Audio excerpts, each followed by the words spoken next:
Chapter 135 After the Incident Demon Lord's Gambit Arc 135 After the incident, Leon's subordinate, a knight clad in silver, Alrose, suddenly appeared before me. Without dallying even a minute after his arrival, Leon Sama is engaged in mortal combat with Kagurazaka Yuki.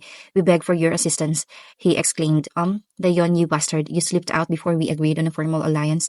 I mean, I don't really have an obligation to assist, but oh well, I guess this gives me a chance to seal Leon's prey. Besides, it would suck if Leon just kicked the bucket from hubris, and I wouldn't want to let Yuki slip away again. That kind of dangerous guy needs to be killed as soon as possible. I guess I might as well go. All right, lead the way. This. I decided to interrupt Alrose and said, actually, I'll just stop into your memories for a bit. I entered his mind without waiting for approval and easily established a thought link. He did consent to it afterwards. I then contacted Benimaru and Sean and had them begin Yuki's subjugation preparations. Even as I was communicating with them, I was already stepping through space towards the battlefield. This is the first time I rely on others' coordinates to make the jump. Even though I am slightly anxious, I have faith in Raphael's support. Thus, without a single blunder, we successfully appeared in the skies above the battlefield. Sean was surely running late, but I have Ranga in my shadows, and I can just summon Vildora if need be. First things first is to save Leon, is what I thought, but by then Yuki had already escaped. What the hell? Seriously? Now then, this is the current state of affairs. The land was deformed, reflecting a wonderful battle. Pieces of the mountain were gouged out, and the nearby forests rotted. The grounds itself reeks of death, and a single beautiful crater was in the center of it. The size of the crater basically tells me that this was a typical battle manga-style battle. But wait, aren't we over the dwarf's kingdom? Though there's a lot of rock between the top and the kingdom itself. With the battle at this scale, I wonder if they caused any earthquakes. By the looks of it, I can expect at least magnitude of 4. I can see below, but I guess there might be some casualties. This isn't a volcano, but if an earthquake is bad, people might have died. We should check the kingdom out. Just when I thought so, Sean appeared. Hey, go see the dwarf's kingdom. If there's lots of casualties, help out and tell the kings I said hi. Hey, I understood. What about the enemies? Oh, they already ran away. It's not dangerous anymore, so don't worry. And please try to be polite. I sent Sean off. Sean's entourage follows suit. She trains them well. Wait, don't I recognize 3 people with her? Aren't those Demon Lord Daggerwell's sons? Is that fine? To bring another Demon Lord sons to battle? What do I care? I'll just pretend I didn't know. I'm not responsible. Not how it works, you say? Nope, if it bothers you, you lose. So let's pretend I never thought of any of this. Rather, let's go talk to Leon. Well, Leon, care to explain? Leon is sorting through some meat. Seems like he's digging out a red lump of, oh, it's parts of a woman clad in red armor. After locating the woman, he cleaned up the rest of the flesh with a purifying light. When he was finished, he finally looked at me. It's as you see, he said with a look of, don't you get it? I do get it. I wanted to scream at him. I want to hear it from you. I responded with a smile. Did I just see a vein pop on his head? Is this silent gentleman mad at me? If I were a girl, would he still be mad at me? I guess he would, definitely. We too like to hear an explanation, of course, in grand detail, Leon. Wonderfully timed, Ruminas. She dropped from the sky with her 7 sages. Seems like Leon sent for Ruminas as well, and she actually came to help. She actually came when called by a person she barely knows. Humph, so you came. I thought I could handle that human Yuki, but my bad. I let him get away. I underestimated him, Leon confessed when we both pressed on. But before he explained what had occurred, in the midst of gouged earth and rotting forests, an elegant tea set, the 7 sages began preparing tea. As Ruminas was lying relaxed on the sofa, they sat, and Leon was sitting in an elegant chair. Hey, just how comfortable are you going to get? Please, here. A sage with a young voice directed me into a comfortable chair, and I sat. It was really comfy. What a fine chair it is. Another sage was fanning Ruminas. Our tea party would have seemed eerie to onlookers, but I guess I shouldn't mind it. Well then, explain, Ruminas said, and Leon began explaining. In short, after my visit, Leon decided to attack Yuki alone, and the result is as we see here. There's 2 reasons why he didn't invite us. He underestimated Yuki and didn't want to reveal his power. In other words, if we fought together, would you fight at full strength? Ruminas and I had trouble responding to Leon's question. Why, of course we would. We trust thee. Ruminas responded with a smile. What a blatant lie. Wait, weren't monsters unable to lie? I remember that our existence gets erased or something like that. Solution. Beings who have surpassed the bounds of flesh. Those who achieved spirit bodies are able to lie. Ah, I see.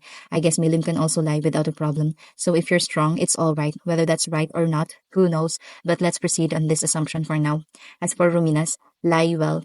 Maybe it's not a lie. Maybe she would have fought with all her might. Whether we came here or not may not have changed the outcome at all. After Yuki had awakened his ultimate skill, we might have just hid our powers and managed to stall him. Frankly, I too was willing only to reveal Glutinous King Beelzebub and hide the rest. We are fellow demon lords, but are hardly friends. No, we are allies, but that doesn't mean I can trust them with my life. I can trust them with my life. I had no choice but to accept Leon's words. In the very end, Leon lost a subordinate and Yuki escaped death. But fortunately, the Black Knight Cloud was able to sneak into Yuki's camp. Yuki had brainwashed him once, but Chloe set him straight. Her methods are unclear, but we should be fortunate that she can reverse mind control.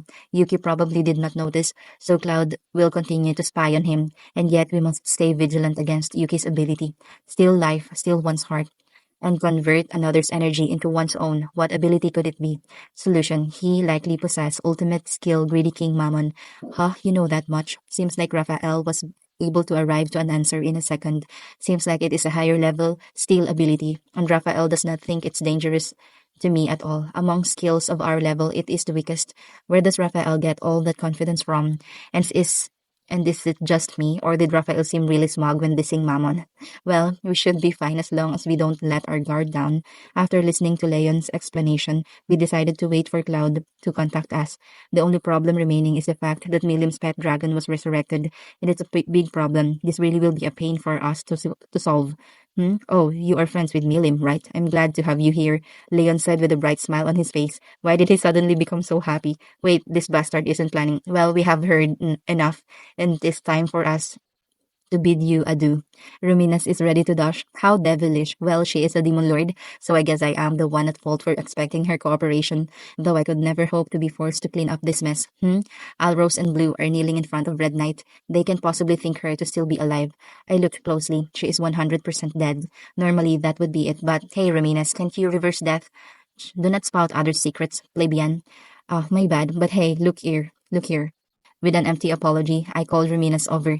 Ruminas came over despite preparing to leave a second ago. We see, she may be dead, but she may live again. Ruminas pronounced her judgment after looking at the girl. This girl still has her soul. 2 souls to be exact. Really? Sis is alive? Nay, she is not alive, nor is she dead. Death is but a state of the body. Through death is the vanquishing of the soul. This girl still has her soul, so she is not dead. But this is strange. Why did her soul not disappear upon death? Normally, a soul disappears when its vessel is destroyed. Beings like I can survive death of the flesh, but normally monsters and people are different. So how could this be? Solution. Mammon's ability brings one's life to absolute zero, but this is merely the state of apparent death. I see. Thank you, Raphael Sensei. Now then, why does she have 2 souls? Did you catch on already? Solution. I have. Chaos Dragon's soul is mixed in with hers, nor is it in its cursed state, but rather has been purified. Says seriously, if there's no curse, we can revive them both. More than avoiding Milim's wrath, we could attain her eternal gratitude. Hark, you all, we must resurrect this girl at all cost. I have caught on something amazing and wish for you to listen. And as I told them about Raphael Sensei's conjectures, judging by Blue's words, they must be related to this red one. He seems like he wants to say something, but Alrose is preventing him from doing so. When demon lords converse, mere servants have no say, but it's his own sister, so he can hardly contain himself. I'll keep his thoughts in mind when we make a decision. We can separate their souls. I have a jewel to plant the soul into as well. Using it as the core, we would be able to resurrect the dragon, but it would greatly weaken, which is the problem. But Milim will probably be fine with it. I don't think she would want him for his strength. To that end, we need to resurrect Red, so Rumina's help is needed. Dr. Ruminas, it's time you reverse death itself. She probably doesn't want to show us this skill. With a face full of displeasure, she eventually gave in. I guess she also doesn't want to see a mad Milim, or maybe she's just nice. Ruminas, you aren't a tsundere by any chance. Say it again and you're dead, was her response. Since it seems a bit dangerous, I think I'll end the teasing here. Red was revived, resulting in Blue crying in thanks to Reminas and I. Just leave me alone. I didn't do anything. Thus the post-battle clean-up concluded. I deposited the jewel into my stomach. As for Milim, it was unanimously decided without a single word that I'll be handling it. Well, that's to be expected. No one would want to face that degree of danger. Leon and Reminas promised to let the rest know before acting in the future. They'll be using me as an intermediate between them. So thus the Demon Lord Yuki subjugation group was formed. Human countries and demon lords, many powerful allies. surround Tempest. These relationships will continue to develop from now on, even as a turbulent storm was approaching. End of chapter 135.